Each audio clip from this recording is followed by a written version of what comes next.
Nossa igreja está fazendo 3 anos de existência e eu estava pensando no que eu poderia falar. E acredite, tem uma igreja também no Novo Testamento, quando Paulo escreve a sua carta, a igreja também tinha 3 anos de existência. Lá em Atos capítulo 18, na segunda viagem missionária de Paulo, Paulo está passando depois de Atenas, por uma cidade grega também, chamada Corinto, antes de ir para Éfeso. E provavelmente aí ele funda essa igreja em 51 depois de Cristo. Passa-se 3 anos, aproximadamente 54 depois de Cristo, aproximadamente 3 anos, né? Porque as datas são difíceis de estabelecer com precisão, mas é provável que depois de 3 anos de existência desta igreja, ele escreve a primeira carta dele, a primeira carta aos Coríntios, como o pessoal que estudou o do Novo Testamento no passado pôde analisar. Abram lá em 1 Coríntios capítulo 1. Então Paulo está escrevendo uma carta para uma igreja que tem 3 anos. E nós vamos analisar quais são as expectativas do apóstolo Paulo, o que ele esperava, qual é a realidade, e daí tirar lições para a nossa igreja.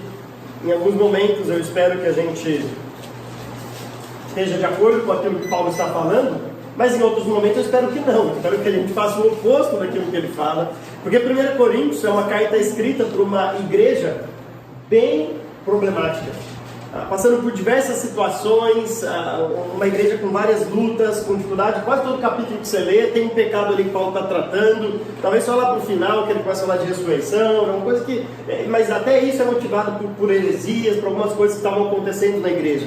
Mas você vê logo no capítulo 1 divisão, problema, depois você vai ver lá um irmão querendo levar o outro para o tribunal e aceitando as coisas no tribunal lá dos homens, depois você vai ver gente na ceia, um chegando mais cedo, comendo tudo que tinha para comer e deixando os outros chegavam depois sem comida nenhuma. Você vê até um cara saindo com a madrasta dele. Absurdo isso, no capítulo 5. E toda a igreja feliz, orgulhosa com aquela situação. Não sei se pensavam que o cara era um garanhão, você passou a perna no seu pai. O que a pessoa pensa numa situação dessa? Essa é a igreja, depois de 3 anos que Paulo fundou a igreja dos Coríntios. Interessante é que lá no versículo 2, ele faz questão de enfatizar que esta igreja é a igreja de Deus. Quando ele está escrevendo na sua saudação, ele diz: Paulo é chamado para ser apóstolo de Cristo Jesus pela vontade de Deus, e o irmão Sóstenes, a igreja de Deus. É interessante, bem numa igreja extremamente problemática, Paulo faz questão de enfatizar que esta igreja é pertencente a Deus. Ou seja, a igreja não é um lugar de capricho dos seus líderes, a igreja não é um lugar que você faz aquilo que você quer fazer, nem eu como líder da igreja posso fazer aquilo que eu quero fazer na igreja, porque a igreja pertence a Deus. Isso é importante porque se a igreja pertence a Deus, é Ele que estabelece como as pessoas da igreja devem se portar. E Ele já estabeleceu como deve ser, como Paulo continua na sua introdução. Olha o que ele diz. A igreja de Deus que está em Corinto, aos santificados em Cristo Jesus e chamados para serem santos. Deus decidiu, porque a igreja é dele, que essa igreja ia ser santificada. Ou seja, Deus decidiu que todo aquele que cresce no nome de Cristo Jesus como seu Salvador, ia ser santo aos olhos de Deus. Deus olha para as nossas vidas não mais como simplesmente pecadores, nós continuamos sendo pecadores, mas por causa da obra de Cristo, agora Ele nos olha como se fôssemos santos. Nós já somos santificados. Paulo usa uma palavra para dizer a nossa posição em Cristo. Deus que quis assim. Ele quis isso para a sua igreja, porque a igreja é dele. Por outro lado, ele faz uma exigência que pode parecer meio paradoxal, porque você pensa, bom, se nós já somos santos, legal, ufa, beleza, mas aí ele continua, e aqueles que foram chamados para serem santos. Deus decidiu que ao mesmo tempo que a igreja é posicionalmente santa, ela também é chamada para praticar aquilo que ela já é. Se nós somos santos aos olhos de Deus, tá? Paulo, não é santo de time, tá? Você é o único santista aqui, não é isso que é santo, tá tranquilo, tá? Ninguém é louco de ser santista. Nossa, às vezes você acha um ou outro. É raro, mas você acha. Mas se nós já somos santos, santificados por Deus, o que Deus pede é, agora vivam como tal, coloquem em prática isso. Paulo não dá opção, Paulo não está falando assim, quem sabe, né? Não, a igreja de Deus, é Ele quem decide isso. Tenha em mente essas duas verdades. Você é santificado, mas você também é chamado para ser santo. Isso é importante porque depois agora Paulo vai mostrar que Corinto tinha uma das dificuldades, por ser uma cidade grega, é comum ali da cultura grega, de valorizar muito os discursos, as eloquências, os sofismas. Eles gostavam muito disso. Tanto é que esses partidos eram motivados por causa disso. Uns diziam, eu sou de Paulo, eu sou de Apolo, eu sou de Pedro. Outros ainda, querendo bancar uma pinta de espiritual, eu sou de Cristo, eu sou do partido de Cristo. Mas eles gostavam dessa eloquência. E é por isso que Paulo no capítulo 2 vai dizer, quando eu estive aí entre vocês, eu não falei com uma sabedoria humana. Eu podia ser eloquente, Paulo podia ser eloquente. Paulo lá na carta de Tito vai citar um filósofo cretense, o Parmênides, de 800 a.C. Ele tinha conhecimento além do conhecimento cristão. Ele sabia outras culturas, ele sabia discursar, ele sabia falar, ele foi estudado aos pés de Gamaliel, dos grandes mestres daquela época. Ele podia demonstrar toda a sua eloquência, a sua sabedoria. Mas como ele sabia que aquelas pessoas valorizavam isso, ele falou, eu preferi só com o poder de Deus. Sem muita bajulação, eloquência, sem falar muito assim, eu preferi só com simplicidade. Mas não quer dizer que vocês não podem entender aquilo que é sábio. Vocês podem entender. Aliás, ele queria ter falado isso para eles, mas não podia por causa dessa característica. E aí no capítulo 2, a partir do versículo 6, que é o que nós iremos analisar, até o capítulo 3, a gente não vai ver exatamente versículo por versículo, porque não daria para fazer isso. Mas Paulo vai usar por duas vezes, repetindo, reverberando aquelas verdades lá da introdução. Nós somos santificados, mas ao mesmo tempo chamados para sermos santos. E ele vai fazer isso por meio da repetição de uma palavrinha, que é a palavrinha espiritual. Você é um cristão espiritual? Você é um cristão que busca a espiritualidade, ser espiritual? Olha o versículo 15 do capítulo 2. Se você puder parar do ventilador, só para de rodar o pé para trás, porque é por causa da Bíblia. Só que as folhas do... Versículo 15 diz, mas quem é espiritual? Paulo está dizendo que existe um cristão que é espiritual. Agora, Paulo vai reverberar aquelas verdades da introdução em duas formas diferentes, usando de duas maneiras diferentes essa palavra. Primeiramente, no capítulo 2, a partir do versículo 6, ele vai usar essa palavra espiritual para contrastar todos os crentes com aquele que não é crente. Ou seja, de uma maneira ou outra, todo mundo que é crente é espiritual. Por outro lado, numa outra instância, nem todo mundo que é crente é espiritual. Isso é o capítulo 3. Vocês vão ver que a leitura parece assim, mas espera aí, Paulo, a gente é espiritual ou não é espiritual? É a mesma coisa da introdução, a gente é santificado ou ainda não é santificado? Eu sou santificado ou tenho que viver essa dualidade do que nós somos e aquilo que nós devemos fazer neste mundo vai permear essa discussão dele. Então ele diz assim no versículo 6, entretanto, do capítulo 2, falamos de sabedoria entre os que já têm maturidade, mas não da sabedoria desta era ou dos poderosos dessa era, que estão sendo reduzidos a nada. Ao contrário, falamos da sabedoria de Deus, do mistério que estava oculto, o qual Deus pré-ordenou antes do princípio das eras para a nossa glória. Nenhum dos poderosos dessa era o entendeu, pois se o tivessem entendido, não teriam crucificado o Senhor da glória. Paulo está dizendo aqui que há uma sabedoria de Deus que os poderosos dessa época não entendem. Porque se eles tivessem entendido, eles não teriam crucificado a Jesus Cristo. Pelo contrário, eles teriam se rendido ao governo de Cristo. Obviamente isso estava dentro dos planos de Deus, porque Atos vai dizer que eles fizeram simplesmente aquilo que a mão de Deus já tinha predeterminado. Era plano de Deus que Cristo morresse na cruz. Agora, o que Paulo está dizendo é, eles fizeram isso porque eles não entenderam essa verdade tão grandiosa, este mistério que estava oculto desde antes da fundação do mundo. Paulo ainda vai dizer, todavia, como está escrito, citando o texto de Isaías, olho nenhum viu, ouvido nenhum ouviu, mente nenhuma imaginou o que Deus preparou para aqueles que o amam. Muitos, talvez você já tenham ouvido isso, citam esse texto como uma referência ao céu, né? Dizendo assim, ninguém nunca viu o que Deus está preparando, ninguém nunca imaginou. Mas isso não é uma referência ao céu. Quando o texto está falando sobre o céu, e no versículo 10, há o primeiro ganho daquele que é espiritual. Porque o texto diz que nenhum olho nenhum viu, nenhum ouvido ouviu, mente nenhuma imaginou o que Deus preparou para aqueles que o amam, mas Deus o revelou a nós por meio do Espírito. Ou seja, isso não é uma referência ao céu, isso é uma referência dizendo assim, os olhos desses poderosos, do pessoal, eles não imaginam o que Deus está preparando para a gente.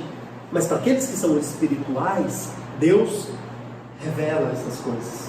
O versículo 10 é construído de um modo, a língua grega é muito boa por causa disso, né? Como a língua grega não importa a ordem das palavras, né? Você pode escrever de qualquer jeito, falando a mesma coisa de várias maneiras, a grosso modo, né? Uma outra regrinha que precisa ser respeitada, mas você pode colocar o verbo onde você quiser, o substantivo onde você quiser, não tem muita ordem. Então os autores geralmente deslocam aquilo que ele quer dar ênfase e começa a frase com essa palavra. E o versículo 10 começa, nós.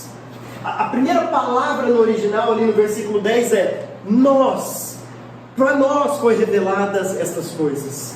Paulo quer dar uma ênfase dizendo ali, tem um monte de gente que é poderoso neste mundo, se achando sábio, mas foi para nós que esta verdade foi revelada, foi descortinada. A palavra usada aqui é a palavra apocalipto, o verbo da onde vem depois o livro de Apocalipse, a revelação de Deus, o descortinar de Deus.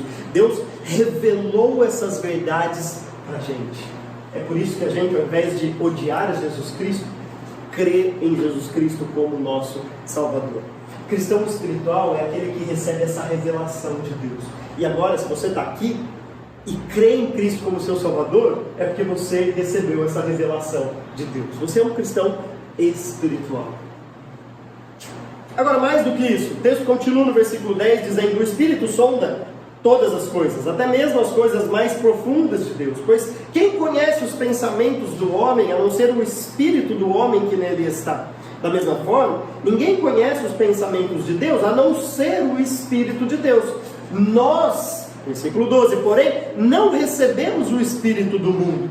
A gente não recebe qualquer espírito que está aí no mundo, quer seja demônio, quer seja essas filosofias vãs e enganosas do mundo, que se acham sábios, mas na verdade não são. Estão sendo reduzidos a nada.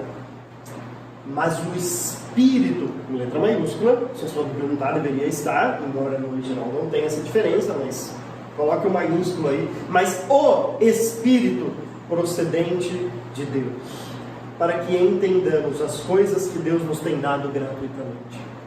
O cristão espiritual é aquele que recebe a revelação de Deus para ser um salvo, e ele também recebe o Espírito Santo para que ele possa entender tudo isso. Você já conversou com alguém tentando explicar o plano de salvação? E para a gente que recebeu o Espírito Santo e nos faz entender todas essas verdades espirituais, parece tão óbvio, parece tão simples. Parece uma loucura não crer nisso. Pensa bem, mas que você pode bater seu carro amanhã e morrer, você pode passar a vida inteira no inferno, a eternidade inteira no inferno. Agora, se você crê em Cristo como seu Salvador, Deus te dá o perdão dos pecados. Não é uma coisa assim, então, gente, por que eu não vou crer em Cristo como meu Salvador? Não é tão óbvio. Sabe por que é óbvio para você? Porque você tem o Espírito Santo. É o Espírito Santo que te faz capaz de entender essas verdades espirituais, e você fala assim, gente, é tão simples, então por que a pessoa não entende isso? Sabe por que ela não entende? Porque ela não é um cristão espiritual. Ela não tem a mentalidade de um cristão, ela não tem um espírito para entender estas verdades espirituais. Então Paulo está dizendo aqui que o cristão espiritual é aquele que recebe essa revelação de Deus, mas junto com ela ele recebe o Espírito Santo. Já parou para pensar que Deus mora em nós? Doido isso, né? A gente costuma falar, né, cuidado com aquilo que você faz, porque Deus é onipresente, Ele está em tudo quanto é lugar. A gente fala, cuidado, gente, você tem que tomar cuidado, mesmo quando a gente está sozinho. Agora, Paulo vai mais além. Assim, ó, Deus é onipresente, está em todo lugar, cuidado, mas mais do que isso, Deus habita em você. Você é santuário de Deus. Guardem isso, porque logo logo Paulo vai tornar prática essa informação, mostrando o que deve mudar em nossa vida por causa dessa posição. Então nós recebemos a revelação que vem de Deus, nós recebemos o Espírito Santo para fazer entender toda essa história da redenção, todo o plano de Deus para as nossas vidas. E aí ele diz no versículo 13, delas também falamos, não com palavras ensinadas pela sabedoria humana, mas com palavras ensinadas pelo Espírito, interpretando verdades espirituais para os que são espirituais. Quem não tem o Espírito não aceita as coisas que vêm do Espírito de Deus, pois eles são loucura, e não é capaz de entendê-las, porque elas não são discernidas, porque elas são discernidas espiritualmente. Perceba que o contraste que Paulo está fazendo aqui nesse capítulo 2 é aquele que tem o Espírito Santo e aquele que não tem o Espírito Santo. O crente espiritual é aquele que tem o Espírito Santo. Logo, todo mundo que é crente tem o Espírito Santo. Então a diferença que ele está fazendo aqui é o salvo e o não salvo. Aquele que é crente e aquele que não é crente. Aquele que é um cristão e aquele que é um credo. Aquele que não crê nessas verdades. Eles não creem porque eles não têm o Espírito Santo que os faz entender todas estas coisas. Versículo 15. Mas quem é espiritual? Ou seja, o cristão. O espiritual aqui é o cristão, todo cristão. Quem é espiritual discerne todas as coisas. Tem uma perspicácia, sabe? Aquele olhar diferente para as coisas. Que é o Espírito Santo que dá para a gente. A gente consegue olhar para as coisas de uma maneira diferente. Discerne todas as coisas. E ele mesmo não é discernido por ninguém. Pois quem conheceu a mente do Senhor para que possa instruí-lo? Nós, porém, temos a mente de Cristo. Um cristão espiritual recebe a revelação de Deus. Um cristão espiritual recebe o Espírito Santo. Um cristão espiritual recebe a mente de Jesus Cristo. Imaginou? Você tem a mente de Jesus Cristo. Se você consegue olhar para as coisas de uma maneira diferente, por exemplo, você olha para aquele colega seu de trabalho, que dá muito mais importância para o trabalho do que para a família, que se mata e não vê a família, e se você olha para aquele e fala assim, eu consigo olhar para a sua vida e perceber o erro, eu tenho a mente de Cristo. Isso é um desequilíbrio na sua vida. Não está certo o que você está fazendo. Para ele está certo. Para ele fala assim, não, eu tenho que me matar no trabalho, tenho que trabalhar tudo, e ele acha que ele está certo naquilo. A gente olha para ele e fala assim, não está certo nisso. Ele não tem a mente de Cristo. Você tem a mente de Cristo. Agora, é curioso que Deus fala assim, ninguém discerne a pessoa que tem a mente de Cristo. Em outras palavras, Paulo está dizendo assim, ó, ninguém entende como que a gente procede aqui nesse mundo. A minha rua lá em Niterói, bom, é uma chuva de condomínios ali, né? Você já foi lá, você tropeça, tem um condomínio por ali, né? Então você imagina como são os horários de pico para você entrar e sair com o carro. E por causa disso, agora eles colocaram um monte de tartaruguinha, né? O Transep colocou um monte de tartaruguinha ali no meio, de forma que se eu sair do meu condomínio, eu só posso ir para a direita, não posso para a esquerda mais. E quando eu estou vindo, né? Estou ali no sentido da minha casa assim, né?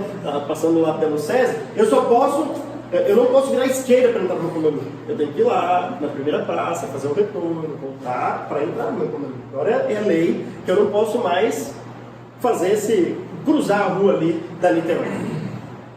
Por dia, eu vejo umas 10 pessoas, pelo menos, burlando lá a lei. Tem dia que eu saio do carro e não tem ninguém. Ninguém. 10 da manhã, não tem nenhum carro. Eu fico imaginando o porteiro do prédio olhando para aquilo e falando assim, esse cara é muito burro. Não tem ninguém, não tem uma amarelinha, não tem ninguém. Ele precisa ir para a esquerda, por que não vai afetar ninguém? Por que ele faz o retorno? Por que ele se dá o trabalho de descer no 13, subir, fazer... Não tem ninguém, as pessoas cruzam ali no horário de pico, não estão nem aí, vai entrando no carro. E por que ele faz isso? Eu fico imaginando as pessoas olhando para a gente e falam assim, por que ele paga os impostos certinho? Por que ele faz assim? Por que ele vive assim? Por que ele não se mata de trabalho? Por que ele faz isso? A pessoa não consegue discernir a nossa vida, porque ele não tem a mente de Cristo. Para ele, passar ali, desrespeitar uma lei, não é um problema disso daí. Para a gente, é uma ofensa contra o nosso Deus. Se eu pegar o meu carro e sair para a esquerda, eu estou ofendendo a santidade do meu Deus.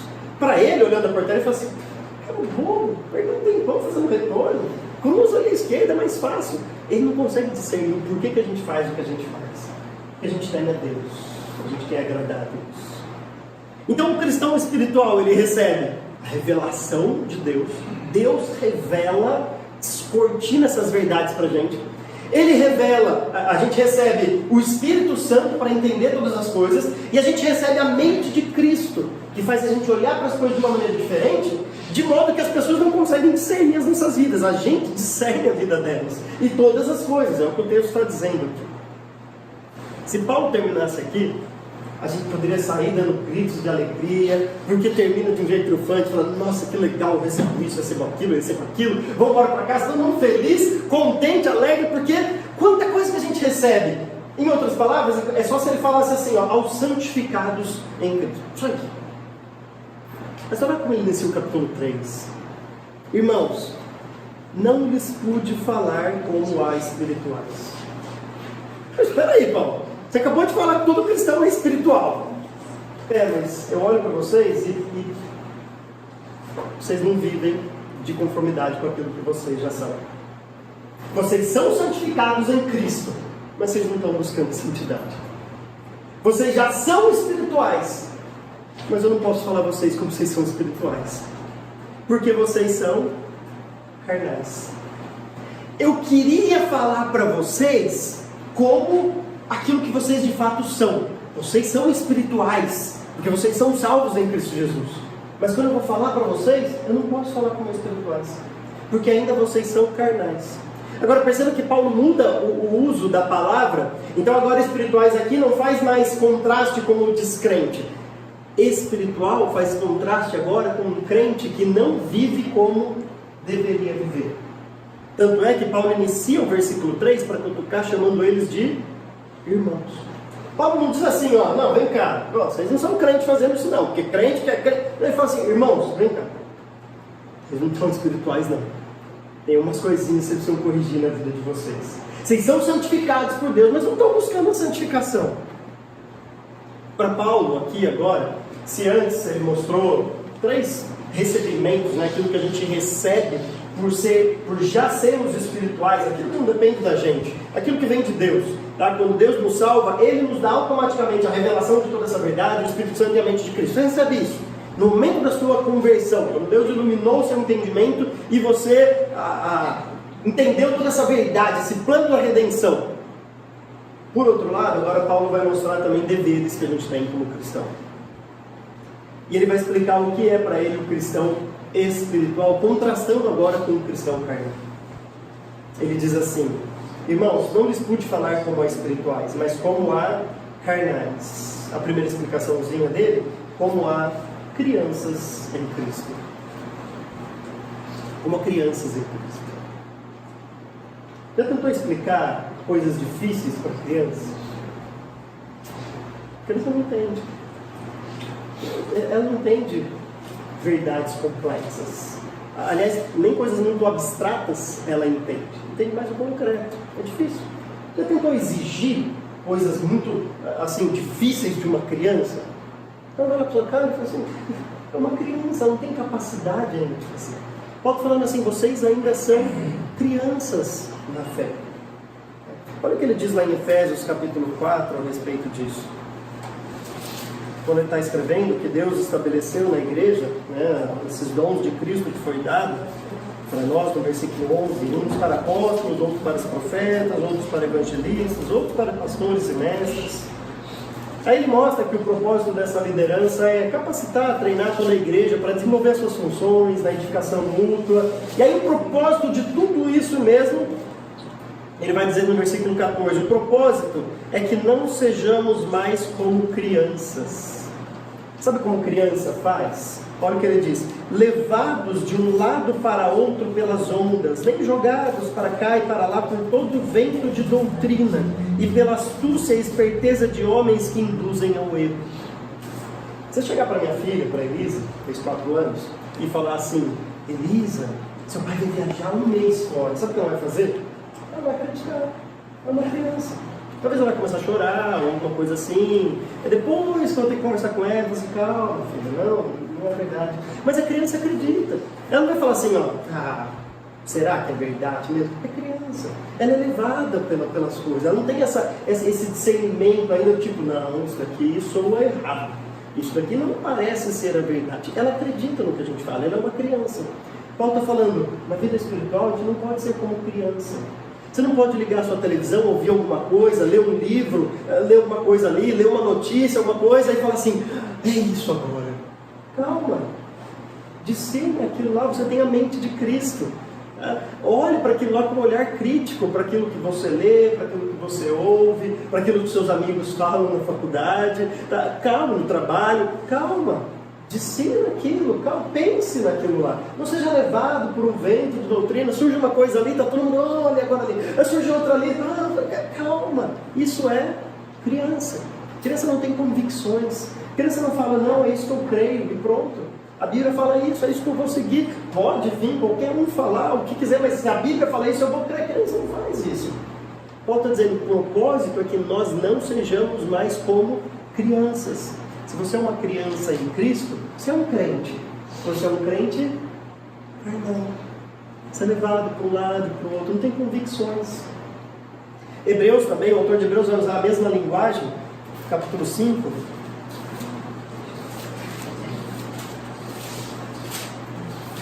Olha o que o autor de Hebreus diz no capítulo 5, versículo 11. Quanto a isso, temos muito que dizer, coisas difíceis de explicar, porque vocês se tornaram lentos para aprender. Já uma criança com dificuldade de aprendizado. Além de ser criança, que está com dificuldade de aprendizado. Vocês se tornaram lentos para aprender. Embora a essa altura já devessem ser mestres. Mestres. Vocês estavam estar ensinando outras pessoas. Vocês precisam de alguém que lhes ensine novamente os princípios elementares da palavra de Deus. Estão precisando de leite e não de alimento sólido. Imagina o autor de Hebreus falando assim, gente, eu estava doido para fazer uma feijoada, daquela bem gordurosa, que entupir sua veia, você consegue comer isso, mas eu tenho que fazer um mingauzinho. Eu mando que criança que eu estou falando. Vocês já deviam estar ensinando outras pessoas, vocês já deviam estar discipulando outras pessoas, passando isso adiante, mas vocês ainda não estão nessa condição, vocês ainda são criancinhas em Cristo.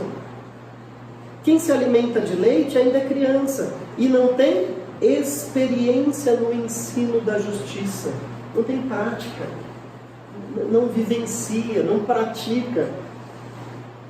Mas o alimento sólido é para os adultos, os quais pelo exercício constante, não tem segredo, você não se torna adulto como geneticamente, você se torna adulto naturalmente. Toda criança vai se tornar adulta, quer não. Isso é automático. Na fé não é automático. É pelo exercício constante do seu cristianismo. É assim que você se torna adulto. Você pode ter aí 100 anos e ainda ser criança em Cristo. Mas o alimento sólido é para os adultos, os quais pelo exercício constante tornaram-se aptos para discernir tanto o bem quanto o mal. Agora olha o que ele diz, o que é os princípios elementares da fé que ele falou lá em cima, né? Que todo crente devia saber isso. Portanto, deixemos os ensinos elementares a respeito de Cristo e avancemos para a maturidade. Ou seja, tá bom, você já estabeleceu a base da sua crença, agora vamos para as questões mais complexas. Sem lançar novamente o fundamento do arrependimento de atos que conduzem à morte, da fé em Deus, da instrução a respeito de batismos, da imposição de mãos, da ressurreição dos mortos e do juízo eterno. Tudo isso o autor de Hebreus falou assim, não, daí todo cristão tem que saber. Você não sabe isso daí, ainda você é criança na fé. Imagina se alguém chega para você e fala assim, ó, vem cá, me explica a respeito da ressurreição de todo cristão. Fala assim, ixi, eu acho que tem algum texto que fala sobre isso, mas... Me fala aí do juízo eterno. O que é esse juízo eterno? Ixi, agora piorou. Juízo eterno. Você não sabe explicar isso? É uma criancinha na fé. O autor de Hebreus, não, isso não é uma questão tão fácil para você explicar assim. Mas você precisa saber. Se você não sabe, você é uma criança na fé. O autor de Hebreus está falando, será que eu vou ter que lançar outra vez essas coisas básicas, gente? Imposição de mãos, batismo, será que eu vou ter que ficar explicando essas coisas outra vez? Ressurreição, juízo... gente, Eu preciso ficar toda hora explicando as mesmas coisas para vocês? Vamos avançar para as coisas mais difíceis. Então Paulo está dizendo aqui que cristão carnal é aquele que ainda é criança em Cristo. Ele não cresceu. Ele continua só tomando leitinho. Precisa falar assim da fé em Cristo, de batismo ainda, sabe, de coisas assim, bases do cristianismo. Ele é levado por vento de doutrina, ele não tem convicção. Ele fala assim, bom, se o meu líder está falando isso, tá bom, porque ele não sabe por ele mesmo se é verdade ou não. Ele não sabe as verdades da Bíblia, as doutrinas. Isso é um cristão carnal, não um cristão espiritual. Então, para Paulo, o cristão espiritual é um cristão adulto na fé. Tem convicção daquilo que crê, não é levado como vento de doutrina, ele ensina as pessoas. Claro que ele sempre aprende, mas ele passa essas verdades adiante, ele está discipulando as pessoas, ele está ativo, ele está no exercício constante do seu cristianismo. Isso é um adulto na fé. Versículo 2 continua, deles leite, lá de 1 Coríntios capítulo 3. Deles leite, não alimento sólido, pois vocês não estavam em condições de recebê-lo. De fato, vocês ainda não estão em condições, porque ainda são carnais. Porque, visto que há inveja e divisão entre vocês, não estão sendo carnais e agindo como mundanos? Agora, para dar o segundo motivo pelo qual alguém pode ser um cristão, mas um cristão ainda carnal. Ele diz, ainda há inveja e divisão entre vocês. Perceba bem que quando Paulo está tratando com alguém que está saindo com a madrasta, a ordem é, lança esse cara para Satanás. Quando João vai dizer daqueles que saíram da igreja, ele fala assim, ó, eles saíram porque de fato não era dos nossos. Então, a luta aqui contra o pecado não quer dizer essas obscenidades que a gente vê por aí, tá? Se você vê um cristão saindo com a madrasta, você pode falar igual o Paulo falou, assim, vamos entregar esse cara para Satanás, porque o cara está numa depravação total mesmo e está entregue totalmente ao pecado. Tá? Se você vê alguém que fala assim, eu fui um cristão, mas agora eu sou um ateu, não vai assim, esse crente é um crente carnal. Não. A João vai falar assim, ele saiu dos nossos, porque ele nunca foi dos nossos. Porque se ele fosse mesmo, ele não viraria um ateu depois de ser um cristão. Isso não é fé cristã. O que Paulo está dizendo é, vocês ainda lutam com esses mesmos pecados desde o começo. Lembra, Paulo está dizendo assim, quando eu fui aí, no meio de vocês, eu não pude falar para vocês assim com eloquência. Por quê? Porque vocês ficam com invejinho do outro, falando assim, não, aquele pregador é melhor. Não, aquele pregador é melhor. Não, eu prefiro Paulo. Não, mas Apolo prega muito. A eloquência de Apolo é fantástica. Não, mas Paulo usa umas palavras... Assim, vocês ainda continuam nisso depois de 3 anos. 3 anos ainda. Gente... Chega! Um cristão carnal é aquele que olha para esses pecados e continua nessa prática, mas um cristão espiritual é aquele que não tem lugar mais para essas coisas. Não quer dizer que ele não peque, porque não existe cristão que não peque, só no céu. Né? Não quer dizer também que ele não vai ter as suas quedas, as suas lutas, as suas dificuldades, claro que ele tem. Mas é um cristão que olha e fala assim, espera aí, eu preciso avançar para a maturidade. Não tem mais lugar no cristianismo para essas coisinhas de inveja, de pecado, de cobiça, de ficar com ciúminhos daqui, de fofoquinha dali, de falar mal do outro ali, de chegar e falar assim, nossa, você viu a roupa de fulano no culto? Gente, é isso que Paulo falando para gente, cresçam, vocês continuam carnais. Eu chegar em casa, eu vejo e falar assim, a mensagem foi boa, vamos rever aqui o que a gente viu. Não, você viu a roupa de fulano? Mas fulano não olhou para mim durante o culto, não sei quem, não sei... Chega, gente, dessas coisinhas. Vocês precisam crescer na fé. Vocês precisam ser crentes espirituais, porque os carnais ainda estavam com inveja, ainda estavam com divisões, ainda estavam naquelas mesmas coisinhas, como o pessoal do mundo aí faz. Por isso que ele diz, quando vocês agem assim, vocês não estão sendo mundanos? Na verdade, Paulo usa a palavra antropos aqui, né? A palavra homem.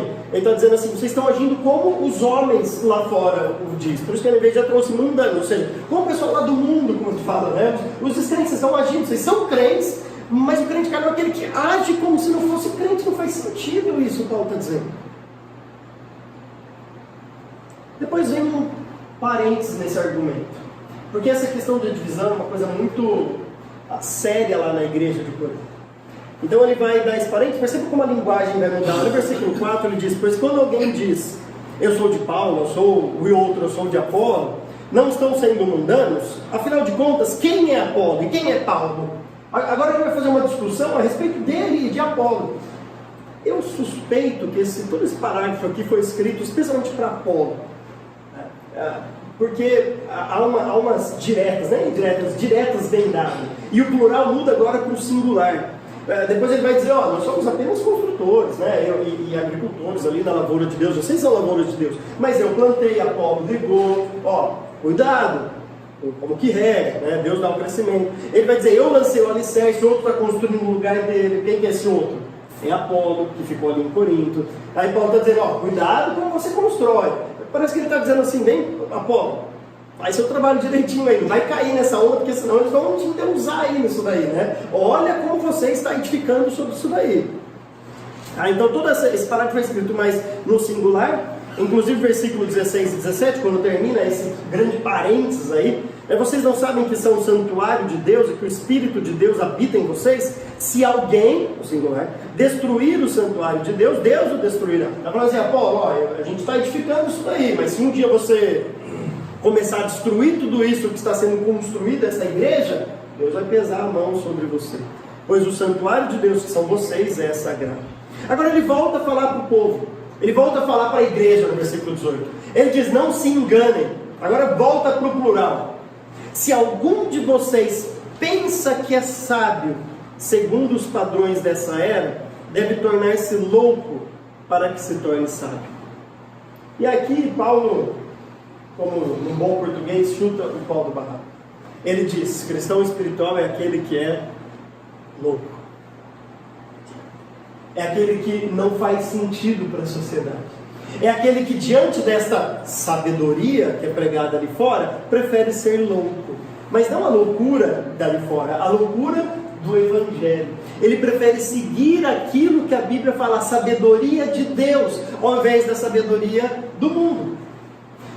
Estava lendo, a gente vai ter um curso de criação de filhos aqui na igreja. E eu estou lendo, terminei essa semana o livro do Priolo, O Caminho para o Filho Andar. E no prefácio do livro, o prefácio dele é intitulado Muitos Livros, Pouca Bíblia. Isso em todas as áreas. Tá? Criação de filhos, você está cheio de livro aí para explicar como que cria seu filho. Cheio de livros para explicar. Mas poucos param para ler o que a Bíblia diz. Está cheio de livro de como você ser um empresário de sucesso. Mas poucos param para ler a Bíblia para você ser um bom empresário. Está cheio de livro falando como que você tem que ser um bom funcionário. Mas poucos olham para a Bíblia para saber como você deve ser um funcionário. Está cheio de livro falando marido, mulher enriquece junto e não sei o que, como você ser um marido, como você mulher, mas poucos param para ler a Bíblia para saber o que Deus fala a este respeito.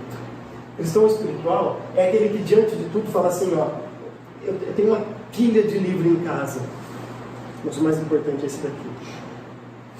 Isso daqui é sabedoria. Aquilo lá talvez seja certo, talvez errado, não quer dizer que é errado ler, você tem que ler mesmo, pode ler, fica à vontade. Mas não é para ler aquilo em detrimento disso. É o contrário. Valorize a sabedoria de Deus.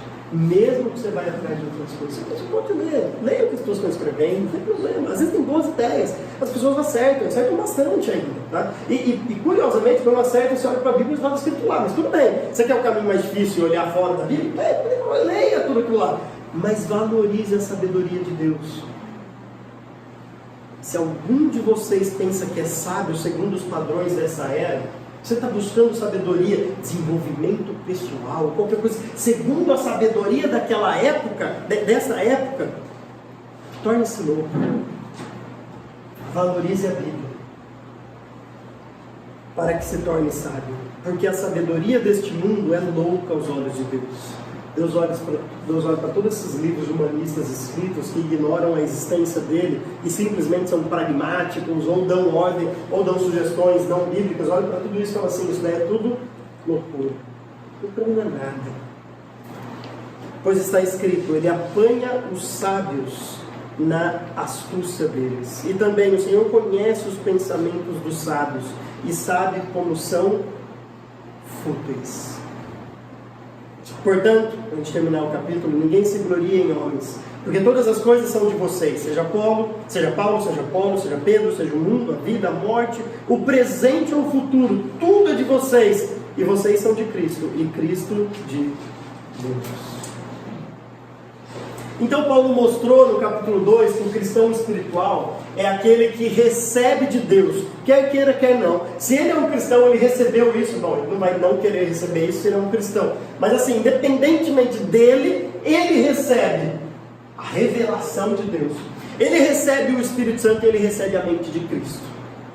Aí no capítulo 3 ele vai mostrar que tem um cristão que ele não vive de conformidade com essa espiritualidade que ele já recebeu.